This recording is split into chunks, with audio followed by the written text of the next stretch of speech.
Olá, eu sou Késsila Barcelos. Este é o PUCcast Serviço, uma parceria da Rádio PUC com a Rádio Catedral. Durante as próximas semanas, vamos preparar episódios para trazer a você notícias das mais diversas áreas de serviço. Hoje, o assunto será o impacto da proposta de emenda constitucional das domésticas, 7 anos depois da aprovação. Em abril de 2015, a Emenda Constitucional 72, que amplia os direitos trabalhistas das domésticas, foi promulgada pelo Congresso Nacional. Desde que a PEC das domésticas foi apresentada ao plenário, muitos conflitos surgiram. A proposta foi apoiada por parte dos parlamentares e desagradou outra parcela dos senadores. Esse foi um tópico muito debatido na sociedade e que permanece relevante, mesmo 7 anos após a aprovação da emenda.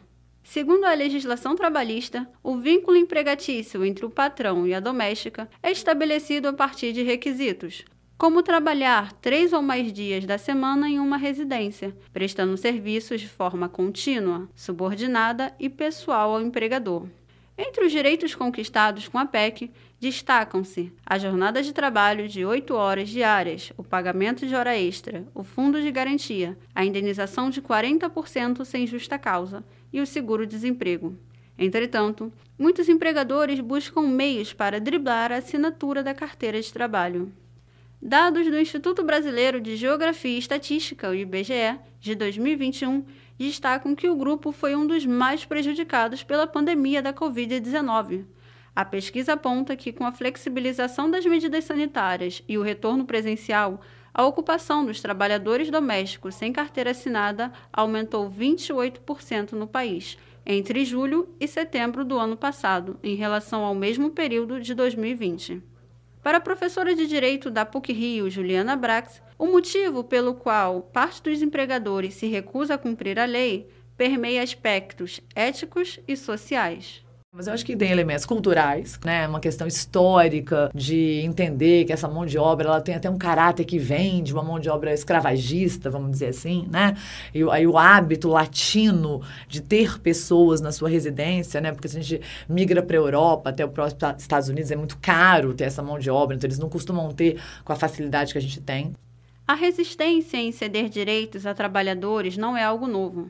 A professora de Ciências Sociais, Alessandra Maia, explica que esse modelo de relação entre patrão e empregado está presente na história do Brasil.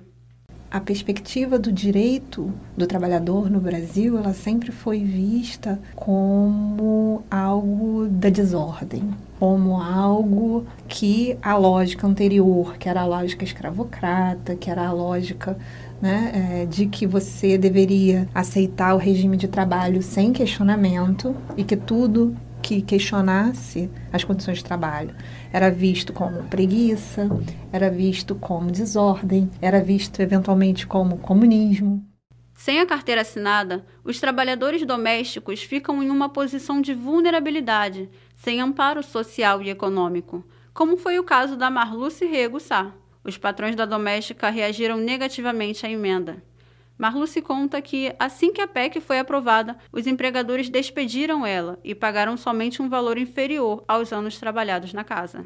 Então, assim que saiu o que aprovaram a lei da PEC das domésticas, os meus patrões acharam um absurdo, tanto que eu fui mandada embora. Eu já trabalhava 9 anos com a minha patroa no momento. Quando foi aprovado, ela imediatamente me mandou embora e mesmo sendo aprovado a PEC das domésticas, ela realmente só fica a maioria das vezes no papel. Os profissionais da área que não tiveram a sua carteira de trabalho assinada podem ajuizar uma ação trabalhista contra seus empregadores. Basta ir até a assessoria jurídica do Sindicato das Domésticas, buscar um advogado e se atentar aos prazos de prescrição. Esse episódio teve produção e edição sonora de Késsila Barcelos e Luiz Felipe Azevedo, com supervisão e edição de Célio Campos. Lembramos que a Rádio PUC faz parte do Comunicar, que é coordenado pela professora Lilian Sabac. Voltamos na próxima sexta-feira. Até lá!